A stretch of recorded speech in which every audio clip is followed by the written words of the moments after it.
Welcome, my peeps, my peoples. Please like, comment, subscribe, share the video. It'd be greatly appreciated from the bottom of my heart, my peeps, my peoples. Peep squad is in the building, baby. We're going to the top, to the top, to the top, baby. We're going to bring others with us. So let's get it popping. Let's get it cracking. And let's talk about Growing Up Hip Hop Season 3, Episode 7. It goes down. We see Bow Wow. He's feeling a certain type of way about Drea Kelly. He feels like she was, you know, getting paid for the interview. And basically she lied for some money and he don't believe her. And he thinking that the groupies are out here lying on R. Kelly. I was like, OMG, Bow Wow, you're doing the most.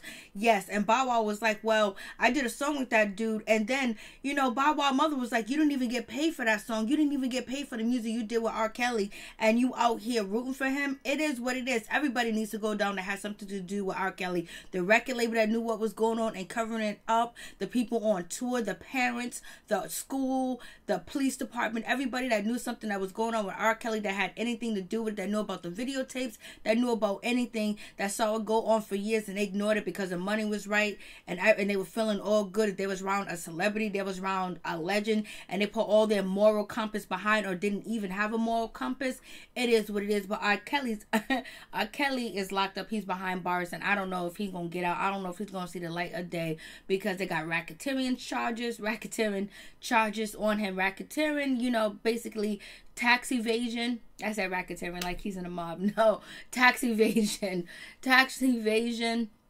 and basically fraud and funneling money, which, you know, the government always wants some of your money all day, every day. That's just how it is. The government's always gonna get their money regardless of what you say or do. So it is what it is. I was like, Bow Wow's doing the most. And then now he got this new girl, Corey. She's all up in the mix. He's posting her on IG. We got none other than Ayana talking about, oh, she looks just like Kiyomi, aka Leslie, like they're a similar look. And, you know, Bow Wow was like, one got freckles and one don't. I was like, Bow Wow is really doing the most. He said he ain't gonna change. He liked the way he is. I was like, OMG. We got Brenda getting caught out here lying, and he continues to lie, and basically he ain't gonna own up to it. Waka wanted to give him that fade. He wanted to get him some sauce, but he couldn't do it because his mother wouldn't allow him. And plus, you know, Deb was like, I don't want you to go to jail. You'll probably end up like the Brat, getting time. And like, it is so like weird and kind of like crazy and strange and mysterious that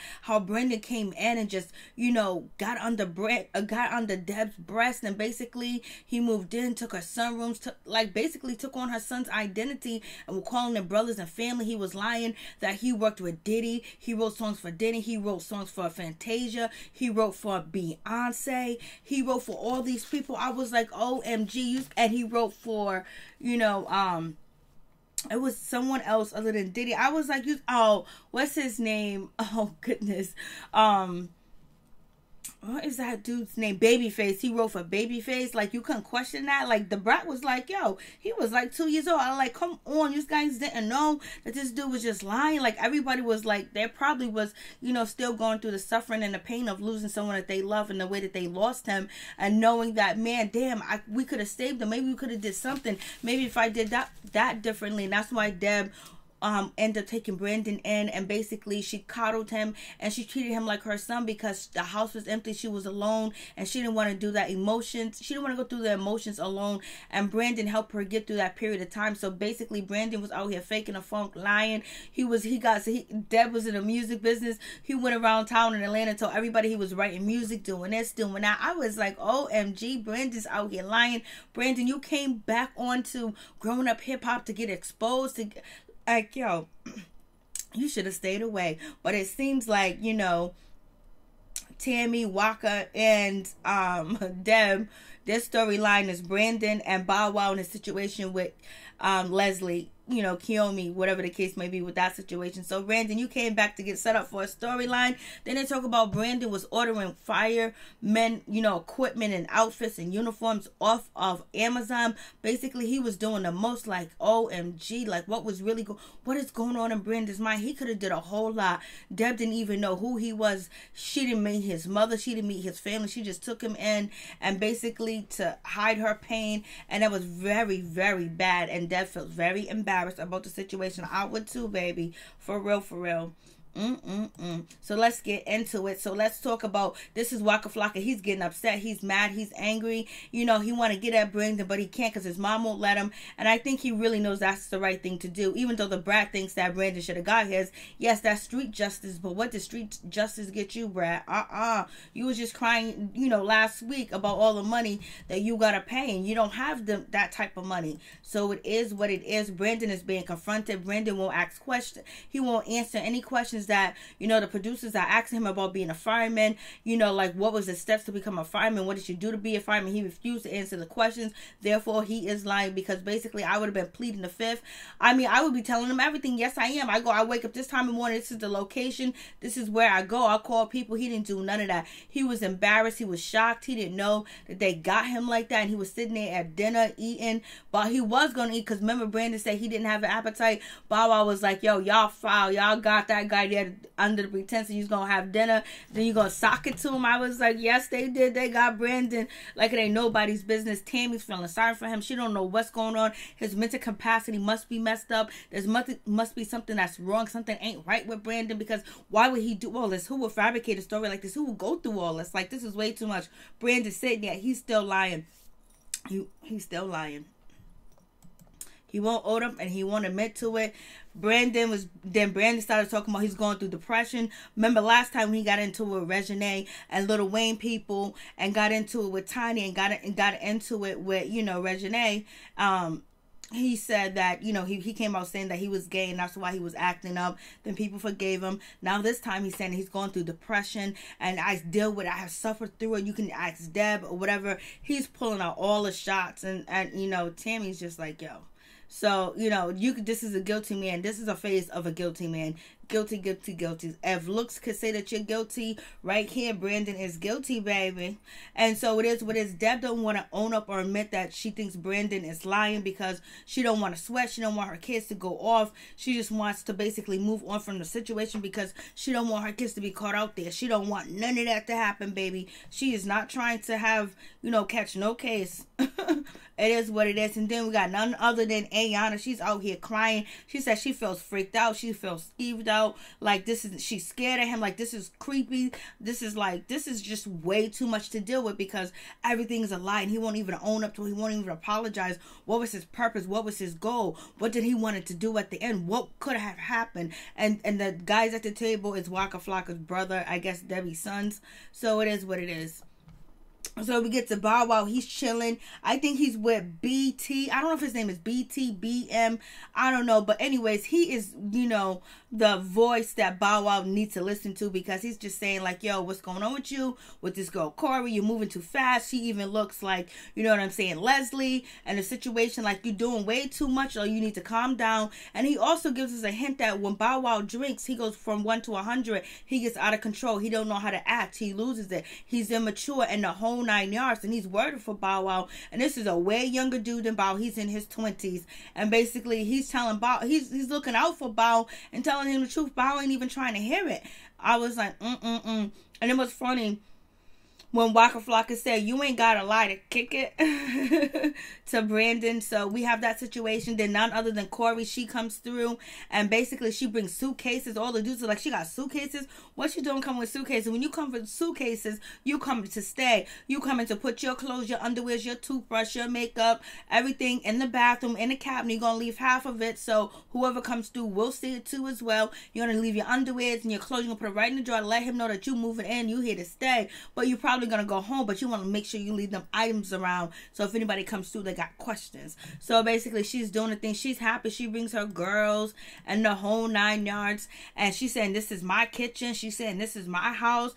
She orders Bow Wow boys, one of his friends, to put away her luggage in the bedroom, and the whole 9, one of his yes men. And it is what it is. And she gonna make some tacos. She's gonna cook for Bow. They kissing, they hugging, they doing the whole 9. She's talking about my kitchen. She's giving shots. She's also ordering Bow Wow not to drink in a whole 9 yards. Same thing Kiyomi Leslie used to do, tell him he's drinking too much because he gets out of control. And that's the same damn thing that BT or BM was saying. So it is what it is. And so right here, you know, she's talking about she got the sauce, she gonna cook the food, she gonna do this, she gonna do that. Her kitchen, let her take care of it. Her girls are in there cooking too as well. She's in there chilling. They're about to have a good old time.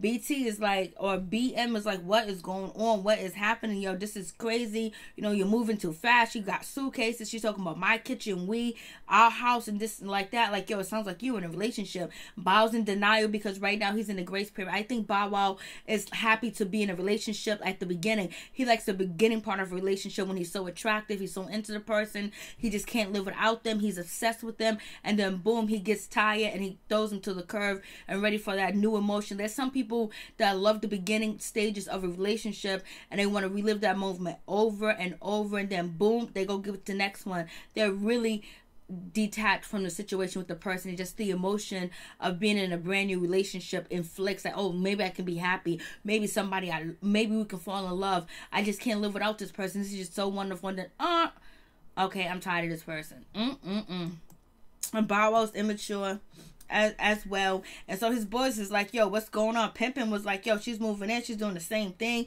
as Leslie, like, you know, what's going on, what's good? You haven't even, you know, BM was like, yo, you haven't even finished the situation that's going on with Kiyomi. You're like, the ink haven't dried on the court papers, like you haven't even been to court yet, like you doing way too much, you're moving way too fast. It's just like, yo, you just adding more fuel to the fire, and basic Pimpin' is like, you doing way too much, bro, you need to chill out. We haven't really seen Pimpin' at all. I don't know why I call him Big Pimpin', but we haven't seen him. And so here is BM.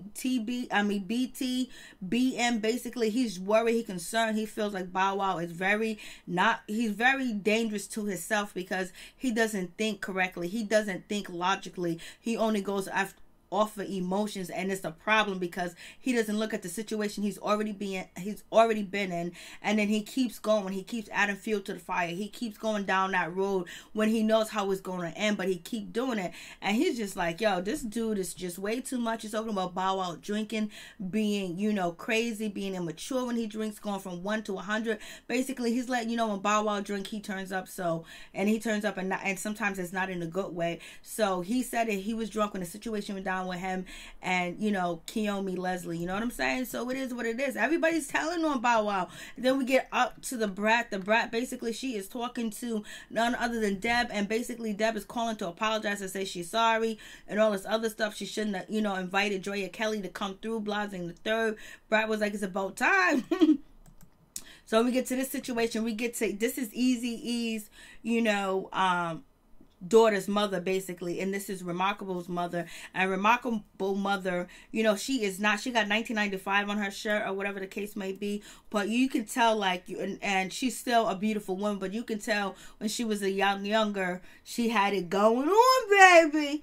You know what I'm saying? And she still got her shape, boy. She still look good. You ain't got no wrinkles. You know she look good, baby. So it is what it is. And basically, she's not feeling the Brat. She doesn't like the Brat, and she just feel like it's something just going on. She don't like the industry. I think she knows the industry. She was like, the industry will spit you up and throw you out. And yes, I think that she don't think the Brat is the right way to go. I don't know why, because the Brat said she was cool with Eazy-E, and basically she was like, it's a no-go. You shouldn't sign with them. You shouldn't do business with them. You should go no boot camp. You should not audition. You should let them people go. You gotta watch your back, watch your front. Like, this is an ugly world, baby, and you know they could possibly be bad people and do you wrong. And Remarkable was like, you know what? I like the Brat. The Brat's my idol. I like Deb, Blase the third. And she was like, I'm feeling them. I like these people. And how you know they're going to do something? The mama was like, I don't feel it. The mama just felt it. I don't know if the mama knew Brat or whatever the case may be or know about Brat, but Brat is not feeling, you know, Remarkable. I don't know why she's not feeling Remarkable. That's Eazy-E's daughter. Not that she get a pass for that, but damn, can you roll out the red carpet for royalty? Because she got screwed by the record label. She got screwed by Jerry Heller. She got screwed by Eazy-E's wife. She got screwed out. His kids got screwed. The kids that was not by his wife got screwed, and they didn't get money. They didn't get anything. and this is her chance, and you just gonna just not like her, Brat? Okay, Brat. It is what it is. So we get Bow Wow. He meets with his mother, and she talks about she likes, you know, Drea Kelly. Drea Kelly's cool. She's down to earth. She's going to teach me how to twerk. She's going to teach me how to dance. She's going to teach me how to back it up. And Bow Wow was like, nope, I don't like her. I don't trust her. I don't want to do business with her. And she's a liar. She got paid for that documentary and all this other stuff. You got other people saying the same thing about Andrea Kelly. Once he missed a couple of child support payments, she came out with documentaries. She was over here. She was over there. She was crying. But before then, she wasn't saying a damn thing because she was happy with the money that she was getting. So that's what some people say. That's how some people feel. It is what it is, baby. And so Bow Wow was like, I did music with him, and the mama was like, he didn't pay you, baby. And so the mama's going to invite her to Bow Wow's little get together, and Bow Wow's not feeling it. He told her not to invite her, but you know the mama's going to do it anyways. And the mama says, I'm a survivor. Dre is a survivor too as well. So you know Bow Wow watched his mother get abused. He watched the record industry abuse him, because right here we see he didn't get paid from doing that song with, you know, R. Kelly, and they should have got a whole lot of money, basically, especially back then when people was buying albums, you know what I'm saying? But anyways, the case may be, Bow Wow did get robbed, he did get played, and things happened to him in the industry that wasn't good, and he's acting out now, and he didn't get a chance to really mature, to go through his, you know, stages of life. He's still stuck at, you know, the teenager stage. It is what it is. And so the mama was like, you know, and Bow Wow feels a certain type of way watching his mama getting abused, and you know what I'm saying? That's a whole lot. And so we get Deb. She's hugging with her kids. They're letting her know that they got her back, and Walker's just like, yo, I just can't believe this dude came in and came through and did what he did. We got Deb. She meets up with the Brat. The Brat is like, okay. So Deb tells her about the story about none other than Brandon lying, and he won't own up to it. And the Brat was like, okay, you know what? You should have, and Deb was like, yo, listen, I didn't show my feelings or emotions because I didn't want my sons to go off. I didn't want my sons to get mad. I don't want them to go to jail and catch a case. The Brat was like, he should have felt something. Brandon should have went through something. He should have felt something. He should have got them paws put on him. Something should have happened. He should have left there feeling scared. He should have left there feeling something, to know not to play with y'all, mess with y'all. Brat is still on that street life. She's still team street.